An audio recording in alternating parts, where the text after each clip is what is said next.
Crazy trip you went on, man. You sailed for 3 or 4 years?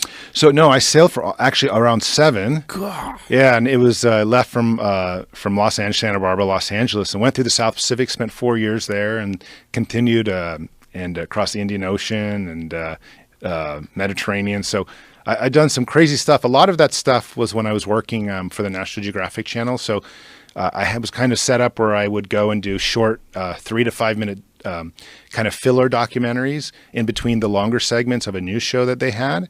And so I'd stop places and film, and I'd create these 3 to 5 minute news pieces. So it was really fun stuff. Did some crazy fun stories, but weird stuff.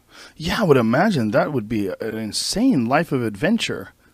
All those years on a sailboat, just sailing around and in the South Pacific as well. The South Pacific was the best part because I wasn't working at the time. It was later that I started actually working and doing the National Geographic stuff. And that was great too. But the South Pacific, I was just there with about 500 books. I spent literally 4 years in the South Pacific, including the time I was at the Solomons. The Solomons starts getting into the North Pacific. And yeah, what a wonderful time. I was 21, just finished school, and was sailing around and just reading books on the ocean. Yeah, a couple times I had girlfriends come with me, and for a month or two, and so it was really like I was a surfer, and I was a paraglider, and so I would do just all sorts of activities all the time, and spearfishing. Oh, it was what a life! It was hard to talk about because it's like I have kids now, and I'm married, and a house, and all this. So I'm probably can never go back. Shit! God damn it! Go back to the days of youth, wandering around, with no shirt on in the Pacific, fucking sailing, going by the wind. Glorious. Yeah. So it was. Those were the days. Well, that's kind of the opposite of transhumanism, though, isn't it? It is. And I was very low tech at the time. When I first started sailing, they didn't even have GPS. I used a sextant for the first few years of the trip. Whoa, you used one of those crazy fucking Christopher Columbus things? That's all they had. Only the military had access to the GPS system then. So private people weren't allowed to have it yet. I had a GPS system on my phone or my car that was CD-ROM driven, and it was in, I want to say, the early 2000s or maybe even the late 90s. It was somewhere around 2000-ish, and I got one of the first ones, and it was such an inaccurate piece of shit. And it was really slow, and it was only good for California. Like, I had to stick the CD in. There was a slot that it would go into. It's so hard to imagine a world where GPS didn't exist. I know it. Let alone be on a boat, traveling around the world on this boat with no GPS. That to me is just incredible. Oh, it was really it was fun. The sextant thing is so awesome because you actually use the stars to navigate. Same stars we teach kids. To my daughters, I'll point out and be like, and the whole life was so magical. I mean, it's still cool. I loved what I'm doing now, but there was something much more human and just youthful about that entire period of my life. Human. Isn't that a strange word that you just used? Yeah, I'm not sure. What is human? Your whole thing is transhumanism. And you're talking about this incredibly low-tech adventure as being one of the highlights of your life. So I'll tell you exactly how that switched.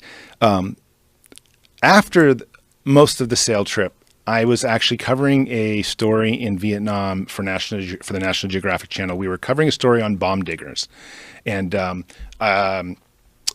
what they do is, there's about, I think, 5 to 15, 10%. It's hard to know exactly, but at least 5% of the American bombs dropped by America in Vietnam never exploded. So what you have is millions of tons of metal lying around the jungles, just sitting there. Overgrowth is all around them, and most of the rice farmers make $1 a day. So ultimately, what's happened is a huge community of farmers have said, well, why don't we salvage the metal, sell the metal, and we'll make 10 times what we would make in a season in farming. The problem is that the DMZ, the demilitarized zone, and quite a bit of parts of Vietnam are filled with landmines, and dealing with these unexploded bombs, some of them that are as long as this table or about pretty close to it, are incredibly dangerous because you have to dismantle it and take the metal to a dealer in the city and whatnot. So a lot of these bomb hunters, what they call themselves, and there might be 10,000 of them in Vietnam, end up losing their lives or losing their legs on landmines. And so I went to cover the story because it's an awesome story, totally fascinating. But I had a very close incident on one of my final days when I was covering the story, camera in hand, is my guide came from behind me. We were walking on a trail. A guide came from behind me. I had stepped off the trail to look at an impression because the way you can tell where these unexploded bombs came is that a part of the jungle, there's an impression in the earth. And he came and tackled me. And I said, dude, I'm holding my camera, and so we all went down. And then he pointed out, he said, look right here. And in the ground, there was this like little silver thing and, or little black thing actually. And he said, it's probably a landmine and you almost stepped on it.